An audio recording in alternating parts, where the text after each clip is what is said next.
ಅದಕ್ಕೆ ಹೇಳಿದ್ದು, ನಾನು ಮೊದಲೇ ಹೇಳಿದೆ ಈ ಕತೆ ಜಡೇಶ್ ಅವ್ರು ಹೇಳಿದಾಗ ಹೀರೋ ಯಾರು ಹೀರೋಯಿನ್ ಯಾರನ್ನ ಸೆಲೆಕ್ಟ್ ಮಾಡಿದ್ವಿ ಆ ಕತೆ ಕೇಳಿದಾಗಲೇ ಅವ್ರು 3 ಕಾಂಬಿನೇಷನ್ ಇದ್ದಾಗಲೇ ನಾವು ಒಪ್ಕೊಂಡಿದ್ವಿ ಸರ್. ಅದಕ್ಕೆ ತಕ್ಕಂತೆ ನ್ಯಾಯ ಸಿಕ್ಕಿದೆ.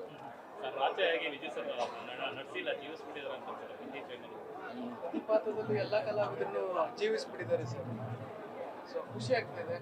ಬರೀ ಒಂದು ಏನಂತಾರೆ ಮನೋರಂಜನಾತ್ಮಕ ಚಿತ್ರ ಅಲ್ಲದಿರ ಒಂದು ಅತ್ಯುತ್ತಮ ಒಂದು ಮೌಲ್ಯ ಮತ್ತು ಒಂದು ಸಂದೇಶ ಇಟ್ಟು ಮಾಡಿರುವಂಥ ಚಿತ್ರ, ಎಲ್ಲ ಕುಟುಂಬ ಸಮೇತ ಕುಂತು ನೋಡುವಂಥ ಚಿತ್ರ ಮಾಡಿದ್ದೀವಿ. ಸೊ ತುಂಬ ಖುಷಿ ಆಗ್ತಿದೆ ಸರ್. ಇವ್ರನ್ನ ಮಾತ್ರ ನನ್ನ ಆಶ್ಚರ್ಯ, ಎಷ್ಟು ಫಿಲಮಲ್ಲಿ ಮಾಡಿ ನೀವು ನನ್ನ ಜೊತೆ ವಿಜಯ್ ಸರ್ ನೋಡಿದ್ರೆ ಲಾಕ್ ಮಾಡ್ಕೊಂಡ್ಬಿಟ್ಟಿದ್ದಾರೆ. ಹೌದು, ತುಂಬಾ ಚೆನ್ನಾಗಿ ಮಾಡಿದ್ದಾರೆ. ನಾನೇ ಮಾಡಿಸ್ತೀನಿ ಪೇಮೆಂಟ್ ಇಲ್ಲ ಇಂಟ್ರೆಸ್ಟ್ ಕೊಟ್ಟಿದ್ದೀನಿ.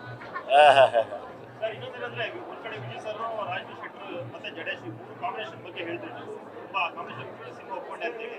ಅದ್ರ ಜೊತೆಗೆ ಸಿನಿಮಾ ಬೇರೆ ಬೇರೆ ಒಳ್ಳೆ ಒಪ್ಪಂದ ಕಲಾವಿದರೆಲ್ಲ ಹೆಸರು ಮಾಡಿದವರೆಲ್ಲ ಇದ್ದಾರೆ. ಕಮರ್ಷಿಯಲ್ ಮೇಡಮ್ ಇಂದ ಶುರುವಾಗಿ ಹೇಳ್ತಾರೆ, ಈಗಿನ ಜನರೇಷನ್ ಕೂಡ ಇದ್ದಾರೆ. ಸೊ ಅವರೆಲ್ಲ ಒಗ್ಗೂಡಿಸ್ಕೊಂಡು ಇಂಥದ್ದೊಂದು ಸಿನಿಮಾ ಮಾಡೋದು ಎಷ್ಟು ಚಾಲೆಂಜಿಂಗ್ ಆಗುತ್ತೆ ಸರ್? ಅವರೆಲ್ಲ ಒಗ್ಗೂಡಿಸ್ಕೊಂಡು ಚಾಲೆಂಜಿಂಗ್ ಅದು ಡೈರೆಕ್ಟ್ರು, ಅದು ನಮ್ಮ ಡೈರೆಕ್ಟ್ರು ಆ ಒಂದು ಅಷ್ಟು ಜನ ಒಂದು ಕಾಂಬಿನೇಷನ್ನ ಕೂಡಿ ಮಾಡೋದು ಭಾಳ ಕಷ್ಟ. ಇವತ್ತು ಪ್ರತಿಯೊಬ್ಬರದ್ದು ಅವರದೇ ಆದಂಥ ಒಂದೊಂದು ಸಿನಿಮಾಗಳಲ್ಲಿ ಒಪ್ಕೊಂಡಿರ್ತಾರೆ, ಡೇಟ್ಗಳು ಸಿಗಬೇಕು. ಅದರಿಂದ ಸ್ವಲ್ಪ ನಮ್ಮದು ಒಂದು 6 ತಿಂಗಳು ಲ್ಯಾಗ್ ಆಯಿತು. ಇವತ್ತು ನಾವೇನಾದರೂ ಶೂಟಿಂಗ್ ಹೋಗ್ಬೇಕಂದಾಗ ಪ್ರತಿಯೊಬ್ಬರು ಪ್ರಮುಖ ಆರ್ಟಿಸ್ಟ್ ಇದರಲ್ಲಿ 4-5 ಜನ ಹೀರೋಗಳು ಇರ್ತಾರೆ. ಅವರೆಲ್ಲ ಒಟ್ಟುಗೂಡಿಸಿ ಮಾಡಬೇಕು ಅಂದಾಗ ಡೇಟ್ ಹೊಡಿತದೆ, ಕೆಲವು ಸತಿ ಮಿಸ್ ಆಗ್ತಾಯಿತ್ತು. ಸೊ ಹಾಗಾಗಿ ಬಟ್ ಇದಕ್ಕೆ ನಾವು ಏನಂದರೆ ನಮ್ಮ ಜಡೇಶ್ ಅವರು ಯಾವ ರೀತಿ ಕನ್ವಿನ್ಸ್ ಮಾಡಿ ಆ ಟೈಮಿಗೆ ಸರಿಯಾಗಿ ಆ ಒಂದು ದಿನದಲ್ಲಿ ಪ್ರತಿಯೊಬ್ಬ ಆರ್ಟಿಸ್ಟ್ನ ಸೆಲೆಕ್ಟ್ ಮಾಡಿ ಶೂಟಿಂಗ್ ಹೋಗೋದು ಇದೆಯಲ್ಲ ತುಂಬ ಕಷ್ಟ ಸರ್. ನಾನೇನಾದ್ರೂ ಅವ್ನಿಗೆ ಹ್ಯಾಟ್ಸ್ ಆಫ್ ಹೇಳ್ತೀನಿ ನಿರ್ದೇಶಕರು.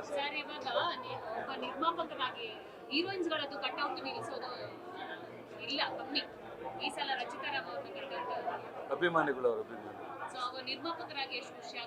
ತುಂಬ ಖುಷಿ ಮೇಡಮ್. ನನ್ಗೆ ಒಬ್ಬರಂತಲ್ಲ, ಸಾರ್ ಹೇಳ್ದಂಗೆ ಇವಾಗ ಅವರು ನಾನು ಮಾತ್ರ ಹೀರೋ, ನಾನು ವಿಲ್ಲನ್ ನನ್ನ ಆಗಿರ್ಬೇಕು ಹೀಗಿರ್ಬೇಕು ಅಂತೇನಿಲ್ಲ. ಸಮಾನತೆಯಾಗಿ ಏನು ಸಮಾನತೆ ಒಂದು ಸಾರ ಅಂತ ಇದಿದೆ ಅಂಶ, ಅದು ತಕ್ಕಂತೆ ಜೊತೆಯಲ್ಲಿ ಎಲ್ಲರನ್ನೂ ತೊಗೊಂಡೋಗಿದ್ದಾರೆ. ಪ್ರತಿಯೊಬ್ಬರನ್ನು ಅವ್ರ ಜೊತೆಯಲ್ಲಿ ತಗೊಂಡು ಕ್ಯಾರಿ ಮಾಡಿದ್ದಾರೆ. ಅದಕ್ಕೆ ಸಿನಿಮಾ ಗೆಲ್ಲೋದಕ್ಕೆ ಸಾಧ್ಯ.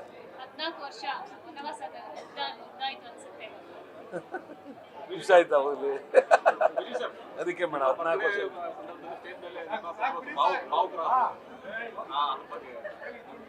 ಅವರು ತುಂಬ ಒಳ್ಳೆ ಮನಸ್ಸಿನವರು. ಅಂದರೆ ಏನು ಹೇಳ್ತಾರೆ, ತುಂಬ ಸ್ವಾಭಿಮಾನಿ.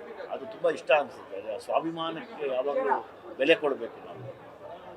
ಹಂಗಾಗಿ ಅವರು ಇಷ್ಟು ಕಷ್ಟನ ಅಂದರೆ ಎಲ್ಲೂ ಫ್ರೇಮ್ಗೆ ಪಾಪ ತೊಂದರೆ ಕೊಡೋದಿಲ್ಲ, ಏನು ಬೇಕೋ ತೊಗೊಳ್ಳಿ ನೀವು ಅಂತ ಮುಂದೆ ನಿಂತು ನಂಬಿ ನಿಂತರಲ್ಲ. ಸೊ ಹಂಗಾಗಿ ಎಮೋಷ್ನಲ್ ಆಗ್ತಾರೆ. ಅಂದರೆ ಅವ್ರು ಏನು ಹೇಳೋಕ್ಕಾಗ್ತಂದರೆ ಅವ್ರು ಸಿನಿಮಾನ ಅಷ್ಟು ಲವ್ ಮಾಡ್ತಾರೆ. ಈಗ ಅದೇ ಯಾಕಂದರೆ ಅದೇ ಇನ್ವೆಸ್ಟ್ಮೆಂಟ್ ಬೇರೆ ಕಡೆ ಆಗ್ತಾರಾಗಿತ್ತು. ಇಲ್ಲ ನಾವು ಸಿನಿಮಾಲಿ ನಿಂತ್ಕೋತೀನಿ ಅನ್ನೋದೇ ಒಂದು ಎಮೋಷ್ನಲ್ ವಿಷಯ ಅದು ಅವಾಗ. ಸೊ ಹಂಗಾಗಿ ಅವರು ಸರಿ ಎಮೋಷ್ನಲ್ ಆಗಿಬಿಡ್ತಾರೆ. ಯಂಗ್ ಪ್ರೊಡ್ಯೂಸರ್ ಅವರು ವೆರಿ ಚಾರ್ಮಿಂಗ್. ಅವರು ಯಾವಾಗಲೂ ತುಂಬ ಗೈಡೆನ್ಸ್ ಮಾಡಿದ್ದಾರೆ ಸರ್ ಈ ಸಿನಿಮಾ ಮಾಡೋಕ್ಕೆ.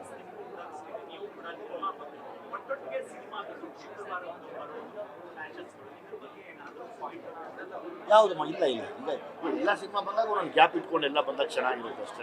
ಇಲ್ಲಾಂದರೆ ಆಡಿಯನ್ಸ್ ಡಿವೈಡ್ ಆಗ್ಬೋದು, ಅಥವಾ ಸಮ್ಟೈಮ್ಸ್ ಒಂದು ಫೇಲ್ಯೂರ್ ಆಗ್ಬೋದು, ಒಂದು ಸಕ್ಸಸ್ ಆಗ್ಬೋದು, ಅಥವಾ 2 ಸಕ್ಸಸ್ ಆಗ್ಬೋದು. ಸಿನಿಮಾದ ಗೆಲ್ಲೋ ಫಾರ್ಮುಲಾ ಯಾರಿಗೂ ಗೊತ್ತಿಲ್ಲ. ಇಂಥದ್ದೊಂದು ಕಥೆಗೆ